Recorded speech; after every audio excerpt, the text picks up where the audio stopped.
सभी को नमस्कार। साथियों,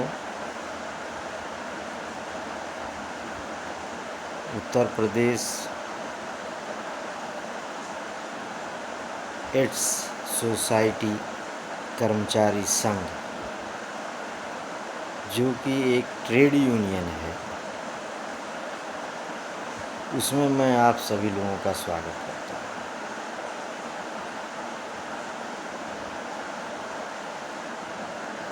ट्रेड यूनियन बनाने की ज़रूरत हम लोगों को क्यों पड़ी? अच्छा, बार बार ये बात हो रही है ट्रेड यूनियन। तो कई लोगों के दिमाग में आता होगा कि भैया इतना बड़ा कौन सा हुआ है ये ट्रेड यूनियन कि इसको इतना ज़्यादा हाईलाइट किया जा रहा है। जो आपके पास बायलॉज पहुंचा है, उसका अध्ययन अगर आप कर लेंगे तो ये प्रश्न कोई नहीं पूछेगा। हाँ, ज़रूरत क्यों पड़ी? हमारे पास एक यूनियन पहले से काम कर रही थी, उसके बाद भी हम लोगों को एक यूनियन की ज़रूरत आखिर क्यों पड़ गई, ये प्रश्न है। जायज़ प्रश्न है। जायज़ प्रश्न इसलिए भी है कि राम मनोहर लोहिया चिकित्सा संस्थान से ही आगाज़ है दोनों यूनियंस। क्या कोई ऐसी भावना, नकारात्मकता ने जन्म लिया कि ऐसा करना पड़ा, या कुछ और है? तो मेरा जवाब नहीं है। क्यों नहीं है, मैं इसका जवाब भी आप लोगों को दूंगा। देखिए, सन 2022 में जब नेशनल एड्स कंट्रोल ऑर्गेनाइजेशन का पे रिवीजन हुआ, तो हम लोग के सामने स्थिति बड़ी दयनीय हो गई। हम लोगों ने, जो हम लोग शांत रहते थे, बीच में शांत हो गए थे। जब ये यूनियन का निर्माण हुआ तो हम लोग बहुत आगे बढ़ चढ़ करके काम किए, लेकिन कुछ चीज़ें ऐसी हुई कि हमको बैक फुट पे आना पड़ा, वापस आना पड़ा। लेकिन वाजपेयी जी का जो एक व्हाट्सएप ग्रुप चलता था, उस पर हम लोग एक्टिव रहे। बहुत ढेर सारे कारण हैं कि जहाँ इंसान कुछ करने की इच्छा रखता हो और सिर्फ काम छोड़ दीजिए, बात ही बात रह जाए कहीं भी, तो एक ना एक दिन आदमी को हटना पड़ेगा। हम लोग लगातार लगे रहे, आप लोग भी जानते हैं। मंत्री जी के यहाँ गए, 20% के लिए गए, और हम लोग के पीडी साहब डॉक्टर हीलालाल साहब ने कितना बड़ा काम किया हम लोगों के फेवर में। एनओसी लिख के ले गए, चले गए। उसका फ़ायदा हम ना उठा पाए तो हम लोग किस काम के हैं? सबसे बड़ी चीज़ ये है, पिछले 15 साल से हम लोग आपस में एक दूसरे से जुड़े हुए हैं। चाहे जुड़े हों चाहे ना जुड़े हों, लेकिन जुड़े हुए हैं। हमने कौन सा फ़ायदा उठाया? हम लड़ाई लड़ते रहे, पे रिवीजन। जब ये चेंज होगा तो पे रिवीजन। कुछ चीज़ें सक्सेस हुई, लेकिन उसको अगर हम देखेंगे तो जॉब सिक्योरिटी या भविष्य के लिए वो बहुत बड़ा मायने नहीं रखता है। तो अगर हम भविष्य के लिए 15 साल 20 साल में कोई ऐसी लड़ाई नहीं लड़ पाए जिससे हमारी जॉब सुरक्षित हो, तो वास्तव में हमने कुछ किया नहीं। हम अपनी बात तक उच्च स्तर पे नहीं पहुंचा पाए। उच्च स्तर का मतलब ये है कि जैसे एक चिकित्सा संस्थान है, वहाँ निदेशक होते हैं, कोई ऐसी समस्या जो सॉल्व ना हो सके और वो डायरेक्टर तक ना पहुँचे, तो आप सॉल्व कर पाएंगे क्या? जब तक डायरेक्टर महोदय, निदेशक महोदय उस चीज़ को संज्ञान में नहीं लेंगे, आप जा कर के उनको नहीं बताएंगे, तो उसका सलूशन तो नहीं निकलेगा।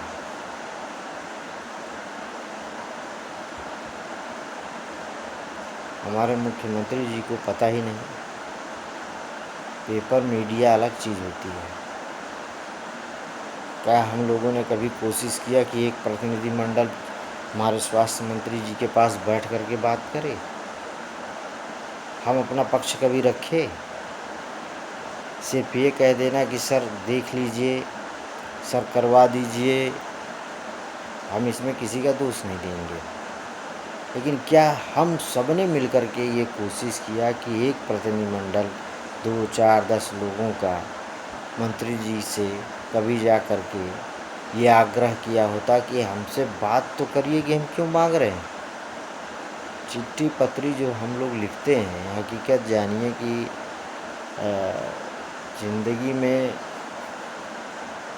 भले ही नियमित नियुक्ति ना मिली, लेकिन हमने बहुत कुछ दौर देखा इसी लोहिया इंस्टीट्यूट में। इस लोहिया इंस्टीट्यूट के निदेशक, इस लोहिया इंस्टीट्यूट के सर्वे सर्वा जो माननीय मंत्री जी श्री लाल जी वर्मा, उनके मिनट्स भी हमने तैयार किए। तो समय होता है, अनुभव बहुत मिला ज़िंदगी में, और उसी अनुभव का फ़ायदा हमको शायद यहाँ मिलने वाला था।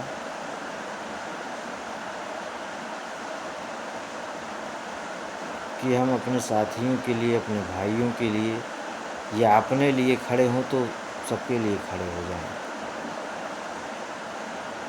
10-15 साल काम करने के बाद हकीकत बताएं आप लोग से, जब लोगों के फ़ोन आते हैं, जब मैं इसमें इन्वॉल्व हुआ यूनियन में, बीच में तो सिर्फ बात करते थे, व्हाट्सएप ग्रुप पे चैटिंग करते रहते थे, वो आग नहीं लगती थी।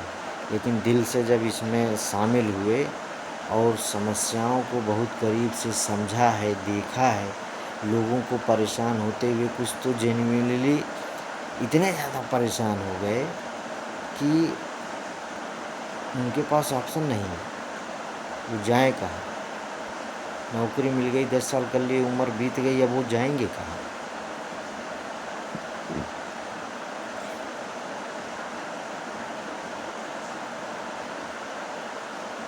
तो ऐसी परिस्थिति में आगे आना पड़ा। आगे आकर के एक ऐसी यूनियन हमको चाहिए थी जो अपनी बात रख सके किसी भी पटल पर।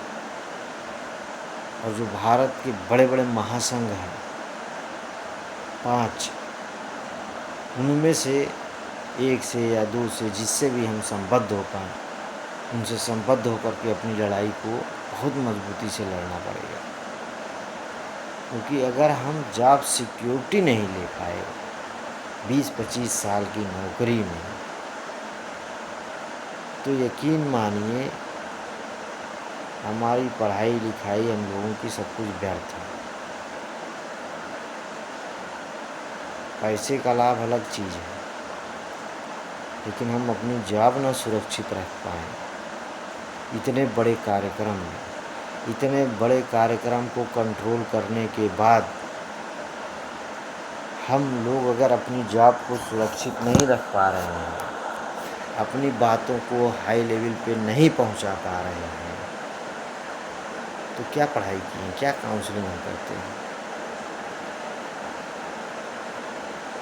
जीवन देते हैं हम लोग एक ऐसे व्यक्ति को जो हमारे सेंटर में पहुंचता है तो उसकी दुनिया ख़त्म हो जाती है। लेकिन हम सब लोग मिल कर के उसको एक नया जीवन देते हैं। अच्छा सोचिए कि उस व्यक्ति का हम लोग सब कुछ फ्री कराते हैं, अपना सब कुछ पे करते हैं। कभी हमने कहा ऊपर हायर लेवल पे ये बात चिट्ठी में लिख करके दिया मंत्री जी को, अपने अधिकारी महोदया को, पत्रकारों को, कि भाई हम सबका इलाज करते हैं, निःशुल्क कराते हैं, झगड़ा कर लेते हैं हॉस्पिटल में, इन किन प्रकारेण इसका फ्री होना चाहिए। और अगर हम फ्री नहीं करा पाते तो हमारे ऊपर NGO अधिकारी क्यों नहीं हुआ फ्री, और हम खुद का इलाज पैसा से करा रहे हैं। क्या है ये सब? क्यों है ये सब? क्यों नहीं बंद होना चाहिए ये? क्यों नहीं आवाज़ उठनी चाहिए? परिवार हमारा नहीं है, आपका नहीं है? अगर हम कंट्रोल करने आए हैं, आप रिपोर्ट ले जा कर के प्रस्तुत करते हैं भारत सरकार को, किसकी रिपोर्ट है ये? इन्हीं फील्ड कार्यकर्ताओं की रिपोर्ट है जिन्होंने कंट्रोल किया है। गलती किसकी है कि हम अपनी बात नहीं पहुंचा पा रहे हैं? अधिकारियों की गलती है? नाकों की सेक्स की गलती है? नहीं, हमारी आपकी गलती है, हम अपनी बात पहुंचा ही नहीं पा रहे हैं। कोई सशक्त माध्यम होते हुए भी हम नहीं पहुंचा पाए, क्योंकि हमारी इच्छा नहीं है, हमारी ज़रूरत नहीं है। ज़रूरत पैदा करिए भाई, सबका परिवार है, अपनी ज़रूरत पैदा करिए, खड़े होइए, उड़ जाइए, काम में कोई लापरवाही मत करिए, लेकिन अपना हक मांगने में कोई लापरवाही मत करिए। गाली गलौज तमाम चीज़ें सामने आती हैं कि इन्होंने ये कह दिया, उन्होंने वो कह दिया, इन्होंने बदतमीजी से किया। कैसे कर दिया आपके साथ? आपका काम खराब था क्या? किसने कंट्रोल किया है पूरे भारतवर्ष में HIV एड्स नियंत्रण को? जो 2 साल से प्रोग्राम शुरू हुआ है उसने, जिसने 25 साल से जो प्रोग्राम चला रहा वो? आप अपनी बात ही नहीं कह पा रहे हो किसी से। मैं आपको बताऊं, गोरखपुर समीक्षा जी हैं, उनके पिताजी और ये लोग एक बार नहीं 4 बार हमारे पास आए। पहले हमें लगा हाँ गलत होगा, लेकिन जब हमने इनका पूरा स्टडी किया तो खाली पत्र पढ़ के मैं समझ गया कि इसमें अधिकारी ने जानबूझ करके सब कुछ किया है, अपना पल्ला झाड़ने के लिए, कि क्या एक को हम हटाएंगे, हम दोनों को हटा देंगे। क्या इतनी सस्ती नौकरी है कि तुम नौकरी खा लोगे? है इतना सस्ता है? अरे चढ़ बैठेंगे गोरखपुर में हम लोग, नौकरी देना पड़ेगा, जवाब दें कि उसमें क्या गलत है। आपने जांच किया है, हमने भी तो आपको पत्र भेजा, उसको पढ़िए, आप लोग भी पढ़िए, क्या गलत है उसमें? आपका इंश्योरेंस हुआ? किसी ने प्रयास किया? भाई अधिकारी क्यों नहीं चाहेंगे कि आपका इंश्योरेंस ना हो? 3-3, 4-4 साथी हम लोगों के डेथ हो जा रही है। यार हम लोग कैसे लोग हैं भाई, कैसे लोग हैं हम लोग कि अपने लोगों के लिए हम लोग कुछ कर ही नहीं सकते। हम अपने घर में अपने पिताजी से बात करते हैं कि ये समस्या है, मुझे कुछ पैसे की ज़रूरत है, नहीं मिलता क्या? हो सकता है कि कोई लड़का फिजूल खर्ची करता हो, कोई कम खर्ची करता हो, लेकिन ऐसा तो है नहीं कि कोई बाप जो है अपने बच्चे को पैसा नहीं देगा, कि इसको ज़रूरत है, इसको वास्तव में ज़रूरत है, इसको देना चाहिए। आज का जिस तरीके से माहौल है, हम बच्चे को अगर सब कुछ नहीं सिखाएंगे तो हम किसको पीछे कर रहे हैं? अपनी जनरेशन को पीछे कर रहे हैं। उसको मार्केट में हर वो चीज़ कराना चाहिए। हम तो कराते हैं भाई, हम तो देते हैं, हम तो हर चीज़ करते हैं, लेकिन उस पर वॉच रखते हैं कि बिगड़ने से बचाना है तो वॉच रखना है, लेकिन अगर आपको फाइट में रखना है तो आपको सब कुछ कराना पड़ेगा वॉच करते हुए। उसी तरीके से अगर हमारी पीडी महोदया मैडम हमारी गार्जियन है, हम उनसे बात ही नहीं कह पा रहे हैं यार, हम उनसे यही नहीं कह पा रहे हैं कि मैडम हमारे 3-3 लोग 4-4 लोग डेथ हो गई, 1 रुपया नहीं मिल पाया। हमारे ही सैलरी से पैसा कट करके अगर हमारा टर्म इंश्योरेंस हो जाता है तो क्या बुरा है। ये मुद्दा रखने जा रहा हूँ बहुत जल्द। पीडी मैडम के पास मैं 3-4 ऐसे मुद्दे रखूँगा कि जो हमारा सेकेंड 90 है, जिसके ऊपर इतनी हाई तो वह फर्स्ट 95, सेकेंड 95, थर्ड 95, उसमें कुछ परसेंटेज बढ़ जाएगा। बताऊंगा नहीं, मैडम के पास भेजूंगा।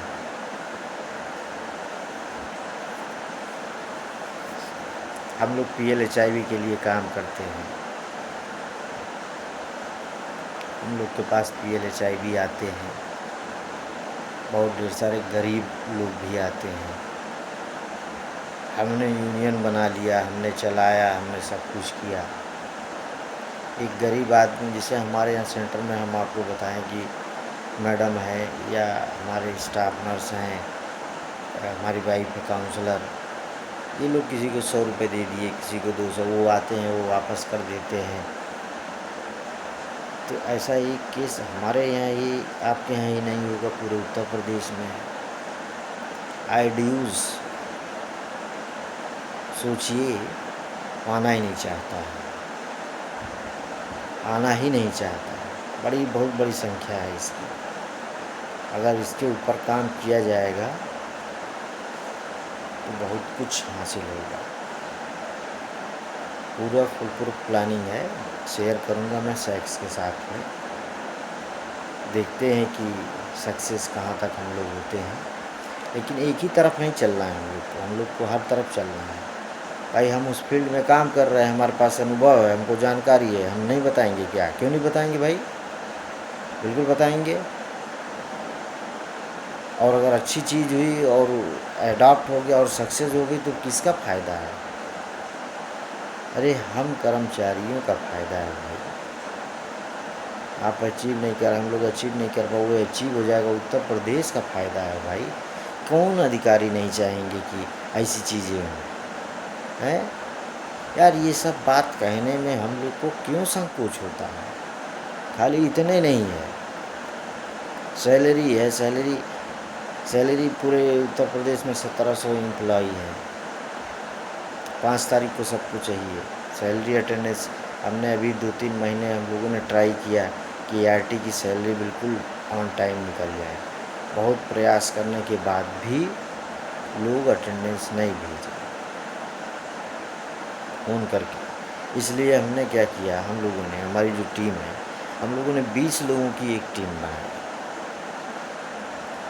हम अपने अधिकारी महोदय से बात करेंगे कि मैडम हम लोगों को 2 तारीख को वो सीट मिल जाए जिनकी अटेंडेंस नहीं पहुंची, ताकि हमारी टीम, हम लोग काम करें। आप परेशान ना हो, हम लोग का मुद्दा है, हम लोग काम करेंगे और सबकी अटेंडेंस भिजवाएंगे। आगे आपका काम EPF है, एक टीम हमने हम लोगों ने EPF के ऊपर बना दिया। सारा डाटा कलेक्ट करेंगे और रीज़न कलेक्ट करेंगे, जो हम पहले नहीं कर पाए, करना बहुत चाहते थे। और उसके बाद उस डेटा को लेकर के बैठेंगे सैक्स में, 1 बाय 1 करके सबकी समस्या को सुलझाया जाएगा। अभी एक टीम आप लोग के बीच में काम कर रही है। पूरे प्रदेश में हर ज़िले में हम लोग अपनी कमेटियाँ बना रहे हैं। क्यों बना रहे हैं अभी बताता हूँ आपको। एक टीम आगे कोई सेंटर रेशनलाइज ना हो, इसके ऊपर बहुत ठोस तरीके से काम हो रहा है।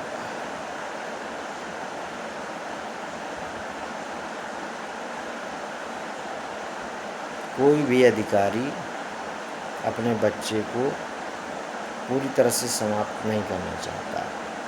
उसी तरह से हम लोग, अगर किसी एक सेंटर में एक भी PLHIV डिटेक्ट होता है तो वो सेंटर खराब नहीं है, क्योंकि एक PLHIV अगर 10 साल कोई सेंटर बंद हो गया तो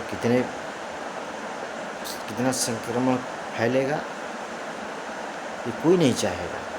इसके ऊपर पूरी फुल प्रूफ प्लानिंग के साथ हम लोग काम कर रहे हैं। काम करने के बाद इसको बातचीत किया जाएगा, एक फोरम पे रखा जाएगा, उसके साक्ष्य प्रस्तुत किए जाएंगे। कहीं से बात नहीं बनेगी। हाई कोर्ट का, सुप्रीम हाई कोर्ट का दरवाज़ा, लेबर कोर्ट का दरवाज़ा, हम अपने प्रदेश के माननीय मंत्री जी, मुख्यमंत्री जी को बताएंगे कि सर बंद करने से ये घाटा होगा। बंद कमरे में बैठ के प्लानिंग करना और ग्राउंड लेवल पे बहुत ज़मीन आसमान का फ़र्क है। सब कुछ सबको नहीं आता है। ये एक प्लानिंग करना चाहिए, तो जो आदमी ग्राउंड लेवल का वर्कर होता है उसको ज़रूर शामिल करना चाहिए, मेरा ये मानना है। क्योंकि मैंने उत्तर प्रदेश में, आप लोग को नहीं जानकारी है, मैं आपको बताऊं, डॉक्टर रतीश अग्रवाल साहब माननीय श्री मुलायम सिंह साहब के पर्सनल डॉक्टर थे और वो पहले परियोजना निदेशक थे राम मनोहर लोहिया के। मैं उनका PA रहा हूँ। फिर वो OSD हुए माननीय मुख्यमंत्री जी श्री अखिलेश सिंह यादव जी के। मैं RT में उस समय आ गया था। DG साहब MC शर्मा साहब रहे, उनके साथ हमने काम किया। तो एक बहुत ब्रॉड स्केल पे हमने अधिकारियों को बहुत कुछ सोचते हुए, कुछ अधिकारी ऐसे थे जो सेल्फ डिसीजन लेते थे, लेकिन कुछ लोग 10 लोगों से पहले बातचीत करते थे। जैसे डॉक्टर RS दुबे साहब, उनको ये पता था कि वो CMS थे हमारे लोहिया। इस समय समर्पण इंस्टीट्यूट उनका है, अपना मेडिकल कॉलेज है उनका। ऐसे अधिकारी को हमने नहीं देखा, इतना तेज़ दिमाग। उनके साथ साए की तरह उन्होंने मुझे अपने साथ रखा और बहुत कुछ सीखा हमने उनसे। हमारे जो अपने सेक्स की मैडम थी डॉक्टर सुषमा योगेश, उन्होंने मुझे अपने साथ रखा। उनकी वजह से मुझे UP एड्स कंट्रोल में ब्रॉड लेवल पे काम करने का मौका मिला। भले ही कुछ दिन मिला, लेकिन ब्रॉड स्तर पे मिला। पूरे उत्तर प्रदेश में काम करने का मौका मिला, सीखने का मौका मिला। मैं अभी जस्ट ART सेंटर में एज ए डेटा मैनेजर मुझे लिया ही गया था, जबकि मैं CMS के साथ रहता था अपने लोहिया में। लेकिन मैडम ने जो भी देखा हो, या तो बगल में रहती थी, इस वजह से हमको बुला लेती थी, यही रीज़न रहा होगा। लेकिन उनके साथ हमने बहुत कुछ सीखा, क्योंकि जब आप एक छोटी सी जगह पे काम करते हो और जब आपको प्रदेश लेवल का काम दे दिया जाए तो कितना बड़ा अनुभव आपको होगा। स्टाफ से लेकर के अधिकारी, हर एक चीज़ आपको सुनना है, समझना है और उनके हिसाब से कि उनको क्या जवाब देना है। ये सब अनुभव से आता है। मुझे नहीं लगता है कि इस उत्तर प्रदेश के अंदर कोई भी कंटिन्यूटी किसी भी तरीके की कभी भी चली है कि अगर हमें जॉब सिक्योरिटी पाना है तो हम उसमें जूझ जाएंगे। मैं आपको बता रहा हूँ, अभी हम लोगों ने काम शुरू किया है। हम अलग अलग टीम बना करके हर फील्ड में काम करेंगे। हर चीज़ की फील्ड होगी, किसी भी स्तर की एक पूरी टीम होगी, जैसे सरकारी ऑफिसों में होता है या जैसे किसी राजनीतिक दल में होता है। पूरी टीम काम करेगी, चाहे वो डेटा कलेक्ट करने का होगा एम्प्लॉइज़ का या किसी का भी, चाहे पूरे देश में पे स्केल का सिस्टम क्या है इसका काम करने का होगा। हम लोग हर स्तर पे काम करेंगे। और अभी जो जो 2 पत्र मैं पीडी मैडम को भेजने जा रहा हूँ वो मास्टर ब्लास्टर है। मैडम की समझ में अगर आ गया और ये अप्लाई हो गया अगर, तो बहुत बड़ा काम होगा, सबके सामने आएगा ये। एक और काम हम लोग के दिमाग में है, उसको भी खोलूँगा नहीं मैं, आपके सामने खुद ही आ जाएगा। गाली गलौज बिल्कुल किसी की मत बर्दाश्त करिए। गाली गलौज खाने कोई नहीं आया है, सब अपने परिवार से।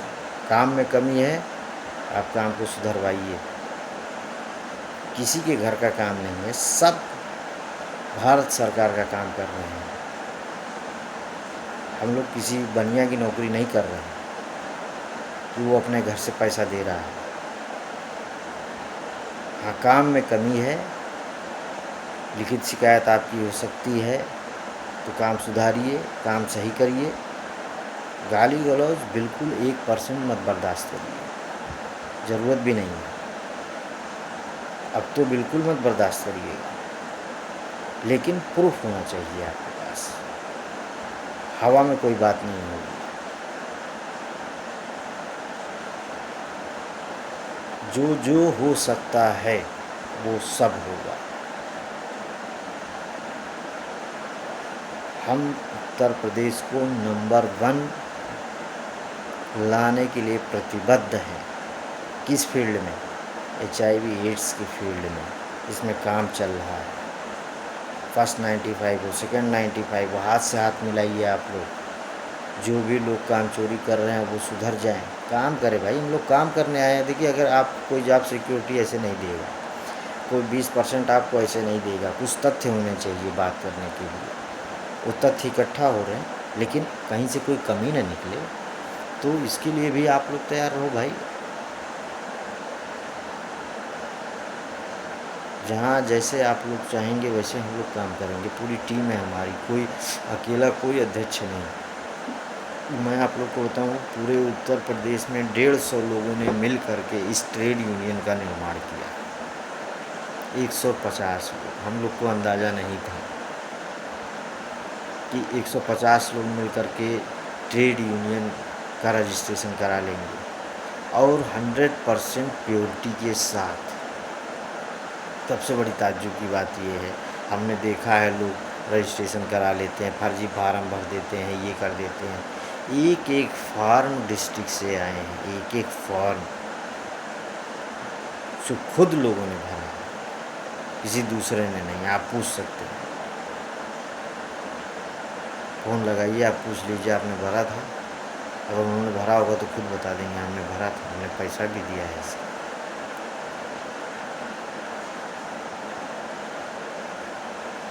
रुपया पैसा सब कुछ ऑनलाइन रहेगा। खाता खोलने की प्रक्रिया चालू है, पैन कार्ड बन रहा है। पैन कार्ड बनने के बाद खाता खोलेंगे हम लोग। और हाँ, जो मैं आप लोगों से अभी थोड़ी देर पहले बोला था कि हम क्या करेंगे, जो जॉब सिक्योरिटी या एक्स्ट्रा पे रिवीजन हमारा हो जाए। जो पे रिवीजन होता है दिल्ली नाको से, वो तो होता रहेगा। देखिए, सबसे बड़ी चीज़ है, अभी आप लोग सब लोग वही काम कर रहे हैं, वही काम हम लोग भी करेंगे। आपने कैंप किया PLHIV ढूंढने के लिए, ढूंढा भी आपने, सब ढूंढ रहे हैं, सब लोग लगे हुए हैं। हम ऐसे ही कैंप करेंगे अपनी बात बताने के लिए। 10,000 रुपये में आप काम कर लेते हैं तो 10,000 रुपये में हम भी कैंप करेंगे। हो सकता है उससे कम में हो जाए, हो सकता है 2,000 रुपये बढ़ जाए, लेकिन उत्तर प्रदेश के हर मंत्री, हर विधायक तक हम अपनी बात को पहुंचाएंगे। क्यों पहुंचाएंगे?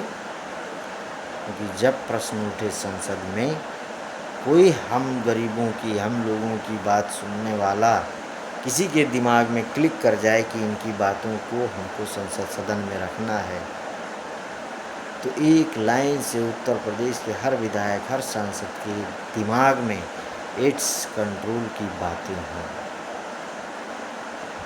इसके कर्मचारियों की बातें हों कि उन्होंने उत्तर प्रदेश में बहुत अच्छा काम किया और आज ये इस स्तर पर लेकर के आए हैं